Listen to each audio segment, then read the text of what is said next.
Welcome my dear rockets, कैसे हैं आप सभी। द एनिमल किंगडम, ये नाम ही एक खूबसूरत और शानदार दिल को जीत लेने वाली फैंटेसी मूवी का है दोस्तों, जो हमें रियलिटी के बारे में बहुत कुछ बताती है। ये एक ऐसी दुनिया की कहानी है जहां इंसान पशु पक्षी करके कोई विभाजन नहीं है। इंसानों और दूसरे जीवों के मिलने से यहाँ ऐसे अनोखे और शानदार जीव पैदा होते हैं जो इस दुनिया में खुशी और शांति का जीवन जीते हैं। ऐसी अनोखी दुनिया को देखना तो बनता है। इसी दुनिया को हम आपकी आंखों के सामने लेकर आ रहे हैं इस खूबसूरत फ्रेंच मूवी में, जो 2023 में रिलीज हुई थी। बाकी अगर आप चैनल पर नए हो तो सब्सक्राइब जरूर कर दीजिएगा। मूवी की शुरुआत एक कार के अंदर होती है जहां दो लोग तू मैं कर रहे होते हैं। उनका कुत्ता उन्हें ताक रहा होता है कि हाँ, इससे अच्छा तो मैं ही हूँ। अब लड़का गुस्से में उठकर चलने लग जाता है तो वो आदमी उसके पीछे भागता है, उसके पीछे कुत्ता। तभी एक वैन में धमाके की आवाज आती है और अंदर से दो आदमी बाहर आकर गिरते हैं। उनके पीछे एक और आदमी उड़कर बाहर आता है। उसका एक हाथ नहीं पंख है और मुंह पर मास्क जैसा कुछ लगा हुआ है। ये दोनों डरकर छुप जाते हैं और तब पंख वाला बाकी दोनों को मारकर एक बिल्डिंग के अंदर घुस जाता है। उसकी उंगलियां और नाखून बड़े अजीब दिखते हैं, बिल्कुल किसी जानवर या पंछी की तरह।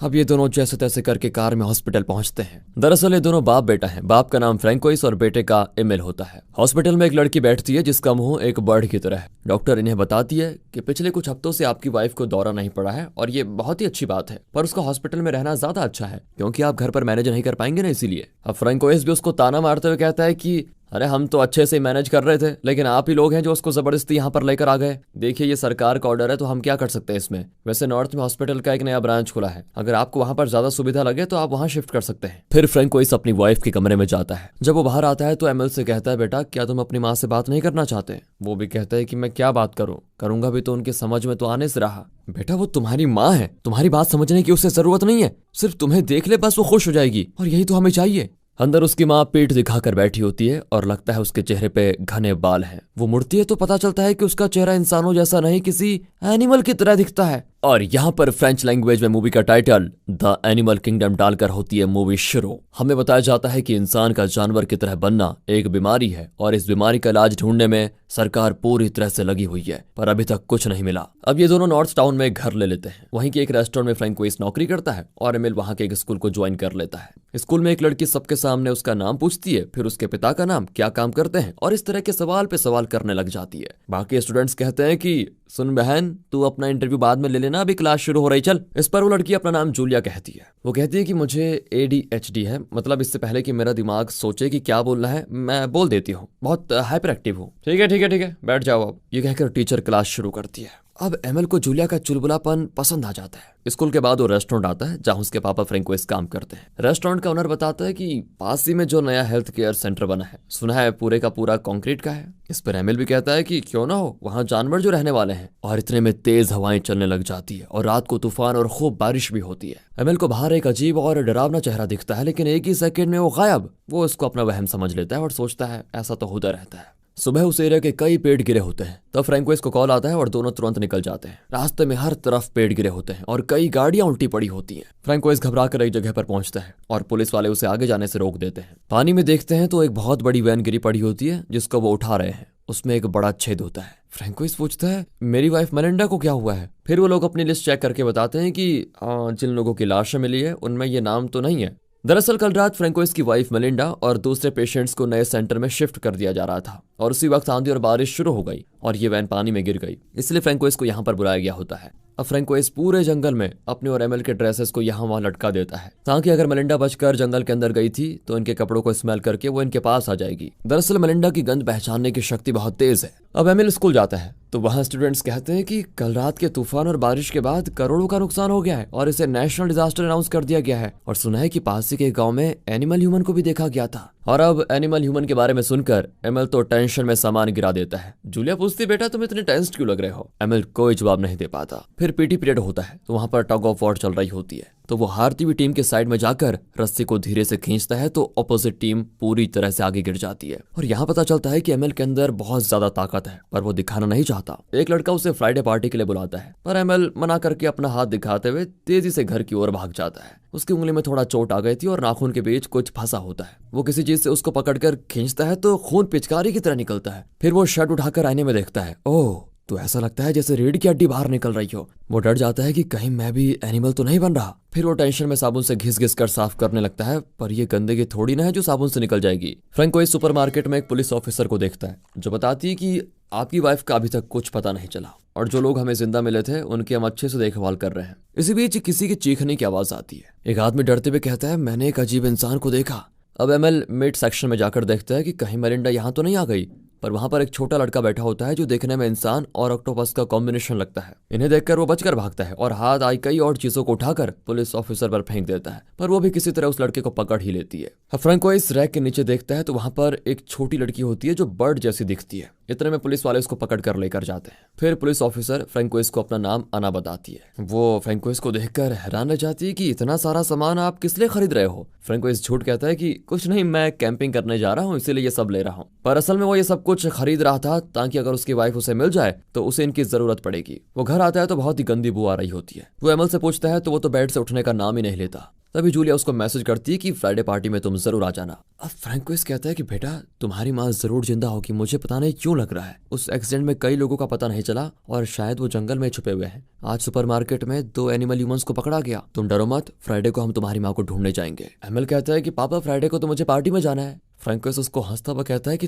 तुम्हारे लिए बेटा माँ जरूरी है या पार्टी, पर एमएल कौन सा सुनने वाला था, वो उठकर चला जाता है। तो फ्रैंकोइस कहता है कि ठीक है चले जाना, लेकिन 8 बजे से पहले लौट आना, ये भी याद रखना। और अब फ्राइडे को एमएल उस पार्टी में जाता है जहां पर वो ड्रिंक भी करता है। एक लड़का अपने पिता को सैमुराई तलवार का शो ऑफ कर रहा होता है। यहाँ भी स्टूडेंट्स एनिमल ह्यूमंस के बारे में बात कर रहे होते हैं। तभी एमएल अचानक नीचे गिर पड़ता है। जूलिया उसको एक टैबलेट देती है जिसे मुंह से डालने के बजाय एमएल उसे कुत्ते की तरह चाट कर खाता है और कुछ दूरी जाकर एक गहरी डकार मारता है। इतने में जंगल से किसी जानवर के गुर्राने की आवाज आती है। एमएल बिना डरे जंगल के अंदर जाता है। सुबह उसकी आंख खुलती है तो वो नदी के किनारे पड़ा होता है। वहां जैसे ही सर्च टीम आती है तो एमएल छुप जाता है कि कहीं ये लोग मुझे भी ना पकड़ ले। एमएल का मुंह भी लाल होता है और उसे ऐसा फील होता है कि उसके गले में कुछ अटका हुआ है। फिर घर जाकर वो सीधे बाथरूम में घुस जाता है। इतने में फ्रैंकोइस भी वहां पर आता है तो वो झट से दरवाजा बंद कर लेता है और मुंह में हाथ डालकर कुछ निकालता है। ओह, ये किसी पक्षी का पंख लगता है। यहाँ शायद हमें ये बताया जा रहा है कि इस नई दुनिया में इंसान किस तरह धीरे धीरे दूसरे एनिमल या बर्ड में ट्रांसफॉर्म हो रहे हैं। अगले दिन फ्रैंकोइस और एमएल अपने डॉग को लेकर जंगल में जाते हैं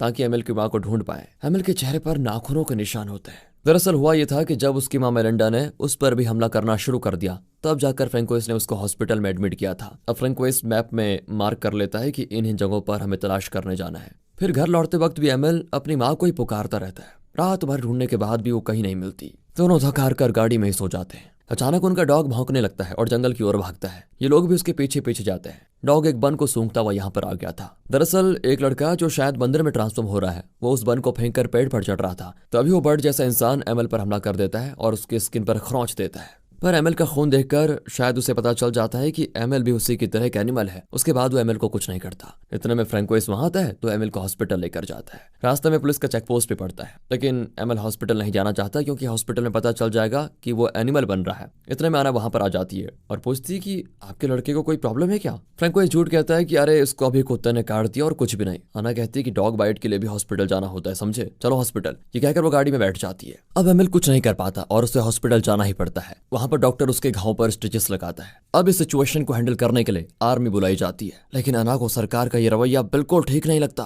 वो फ्रैंकोइस से कहती है कि मैं यहाँ से ट्रांसफर लेने की कोशिश कर रही हूँ, अगर आपको कोई मदद चाहिए तो मुझे जरूर बताइएगा। एमएल अब घर आ जाता है और जहाँ पर स्टिच लगे हुए थे उस पट्टी को खोलकर घाव को चाटने लगता है। स्ट्रेंज। वो स्कूल जाता है तो वहाँ लैब में कुछ चूहे रखे होते हैं जो बहुत आवाज कर रहे होते हैं। एमएल जोर से चिल्लाता है तो सारे चूहे एकदम चुप हो जाते हैं।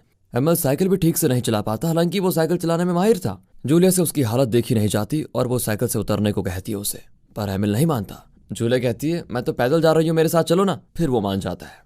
वो एमएल को अपने घर लेकर जाती है और उसके लिए म्यूजिक बजाती है। एमएल उसके फ्रिज में रखा हुआ एक मरा हुआ बर्ड देखकर पूछता है कि इसे यहाँ पर क्यों रखा हुआ है। वो कहती है कि अगर मैं नॉनवेज होती ना तो कब का इसको खा चुकी होती, मगर वेजिटेरियन हो ना, अगर तुम नॉनवेज खाते हो तो तुम इसे खा लो। अब अगले सीन में एमएल तालाब में फिश पकड़ रहा होता है। एक फिश उसके हाथ लग जाता है तो उसको जमीन पर लेकर कच्चा ही खा लेता है। दूर से एक औरत उसको देख लेती है तो एमएल वहां से तुरंत भाग जाता है। अब वो उस जगह पर पहुंचता है जहां उसने बर्ड ह्यूमन को देखा था। वो उड़ने की कोशिश कर रहा होता है तो थोड़ा बहुत उड़ भी जाता है, लेकिन फिर भी अक्सर गिर जाता है। एमएल उसको एक फिश देता है जिसको वो बड़े चाव से खाता है। वो अपना नाम फिक्स बताता है। एमिल पूछता है तुम्हारा सरनेम क्या है? वो कहता है मुझे कुछ याद नहीं है, अगर याद होता भी तो अब उसका मेरे लिए कोई मतलब नहीं होता। बाय द वे फिश के लिए थैंक्स, अब तुम जाओ यहाँ से। ये कहकर वो पेड़ पर बैठे बंदर जैसे लड़के के साथ फिश शेयर करता है। बर्ड ह्यूमन कहता है कि मैं धीरे धीरे पंछी बन रहा हूँ लेकिन उड़ नहीं पाता, बार बार नीचे गिरने से बहुत घायल हो जाता हूँ, मुझे उड़ना सीखने के लिए एक सेफ जगह की जरूरत है। एमिल कहता है हाँ मैं जानता हूँ एक जगह। ये कहकर एमिल उसको तालाब के पास लेकर जाता है। तालाब में पेड़ों और लकड़ी के टुकड़ों को हटाकर कहता है तुम यहाँ उठ सकते हो, अगर गिर भी गए तो पानी में गिरोगे और तुम्हें कुछ भी नहीं होगा। इस तरह एमिल उसके उड़ने का बहुत अच्छा इंतजाम कर देता है।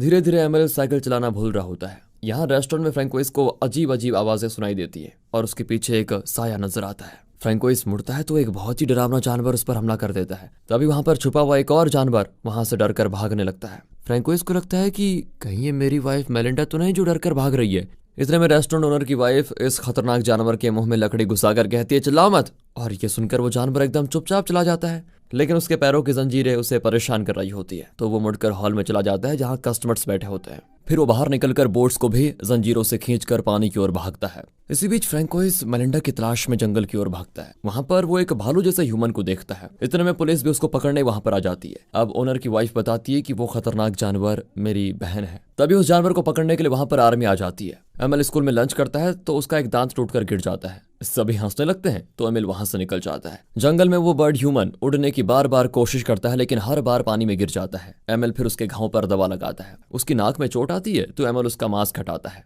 उसका चेहरा बहुत डरावना दिखता है और इसी चेहरे को दूसरों से छुपाने के लिए वो बेचारा मास्क का सहारा लेता था। अब एमिल उस पर दवा लगाकर पट्टी बांधता है। वो पूछता है कि क्या पेड़ पर बैठा वो छोटा लड़का बंदर बन रहा है? वो कहता है पता नहीं वो क्या बन रहा है, शायद छिपकली बनेगा। यहाँ आना फ्रैंकोइस के साथ जंगल के अंदर मेलिंडा को ढूंढने जाती है, पर तभी आर्मी को देखकर दोनों एक जगह पर छिप जाते हैं। इसी बीच फ्रैंकोइस एमिल का साइकिल देखता है और उसे घर ले आता है। फिर वो अपना हाथ धोता है तो सिंक को कुछ ब्लॉक कर रहा होता है। अब वो चेक करता है तो अंदर नाखून के बड़े बड़े टुकड़े पड़े होते हैं जो एमिल ने अपनी उंगलियों से काट फेंके थे।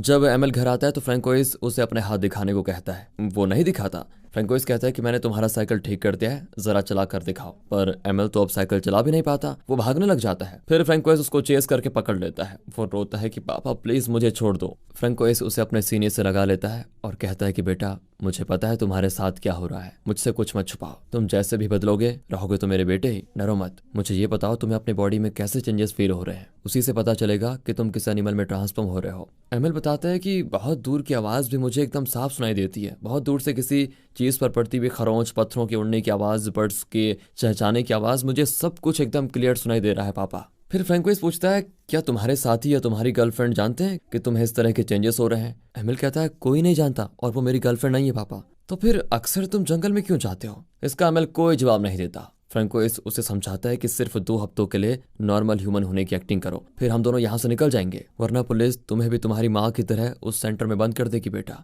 एमिल पूछता है पापा क्या मैं वो दवा ट्राई करूँ जो डॉक्टर ने माँ के लिए दी थी, शायद इससे मेरा ट्रांसफॉर्म रुक जाए। फ्रैंकोइस भी उसको दवा देता है लेकिन वार्न करता है कि इसे लोगे तो जल्दी थक जाओगे, इसका ध्यान रहे। एमिल पूछता है क्या आप भी मुझे माँ की तरह जंजीरों से बांध कर रखेंगे?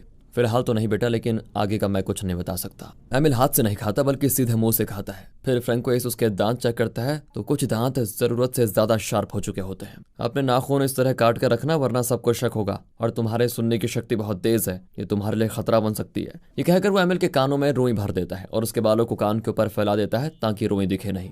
फिर कहता है कि अपना पैंट उतारो। एमिल नहीं उतारता, वो शर्माता है। फ्रैंकोइस कहता है कि मुझे कोई शौक नहीं है देखने का, लेकिन हाँ तुम्हारे हाथ पैर के बाल शेव करने पड़ेंगे। फिर एमिल मान जाता है और फ्रैंकोइस उसके हाथ पर शेव करता है। वैसे दुनिया जितनी भी बदल जाए लेकिन किसी भी हालत में अपने बेटे को बचाने की एक बाप की कोशिश अगर आपके दिल छू गई हो तो वीडियो को लाइक जरूर कीजिए। उसी रात एमिल जूलिया को कॉल करता है और कहता है कि फोन हटाकर मेरी आवाज को सुनो। ये कहकर वो जोर से चिल्लाता है। वो कहती है मुझे कैसे सुनाई देगा, तुम इतनी दूर से चिल्ला रहे हो। अब एमिल कान से फोन हटाता है और जूलिया चिल्लाती है। एमिल को उसकी आवाज एकदम साफ सुनाई देती है, फोन पर नहीं डायरेक्टली वो भी। फिर एमिल उस बर्ड ह्यूमन से मिलने जाता है और उससे कुछ पूछता है, लेकिन वो बोलने की क्षमता पूरी तरह से अब खो चुका होता है क्योंकि बर्ड्स ह्यूमंस की भाषा नहीं बोलते। पर बोल नहीं सकता तो क्या हुआ, अब वो एक बर्ड की तरह शान से और परफेक्टली उड़ तो सकता है। वो ऐसे उड़ान भरता है कि ऊंचे पेड़ के ऊपर जाकर बैठ जाता है। एमिल घबरा कर चिल्लाता है कि उतनी ऊंचाई से मत उड़ो, नीचे गिर गए तो हड्डियां टूट जाएंगी। पर वो सुनने वाला नहीं था। एकदम सीधे सर के बल नीचे की ओर डाइव करके तेज जमीन के पास आकर फिर ऊपर की ओर उड़ने लगता है। वो बहुत जोश में होता है लेकिन तभी एक पेड़ से टकरा जाता है,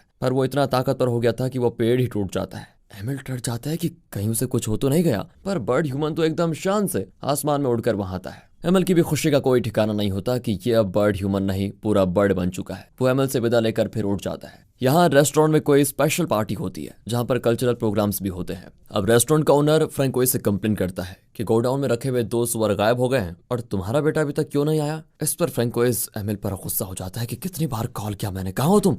मैं फ्रेंड्स के साथ हूँ पापा। फ्रैंकोइस उसके हाथ को देखकर डांटता है कि अपने नाखून क्यों नहीं काटे तुमने अभी तक। ये कहकर वो सीजर लेकर उसके नाखून काटने के लिए तैयार होता है, पर एमएल को उसके पापा का उसे डांटना अच्छा नहीं लगता और गुस्से में वो पापा को ही काटने लग जाता है। फ्रैंकोइस उसकी गर्दन पर कैंची दबाता है, तब जाकर वो अपने नाखून काटने देता है। फ्रैंकोइस बेचारा रो पड़ता है कि मैंने अपने ही बेटे की गर्दन पर कैंची रखी। हालांकि वो एमएल को दूसरों से बचाने की पूरी कोशिश कर रहा होता है। एमएल के भी आंसू निकल आते हैं कि मैं इतना गिर गया कि अपने पापा को ही काट दिया। और फिर वहां पर पार्टी शुरू होती है। जूलिया एमएल को एक जगह पर लेकर जाती है और उसे किस कर देती है। वो जैसे ही एमएल की पीठ को टच करती है तो उसकी रीढ़ की हड्डी को फील कर पाती है। वो कहती है मुझे सब पता है पर मुझे इससे कोई फर्क नहीं पड़ता। अब इनका एक दोस्त इनको रोमांस करते हुए देख लेता है और उसने एमएल के शरीर में जो बदलाव हो रहे थे उसे भी देख लिया था। अब वो एक छोटा सा मशीन निकालता है जो देखने में एक कार की जैसा दिखता है। उसे प्रेस करने से एक अजीब आवाज आती है जो इंसानों को सुनाई नहीं देती, लेकिन एनिमल्स को उसकी आवाज बर्दाश्त नहीं होती। वो लड़का उसको प्रेस करता है तो यहाँ एमएल को वो आवाज बहुत परेशान कर देती है। अब एक लड़का एमएल को ताने मारता है कि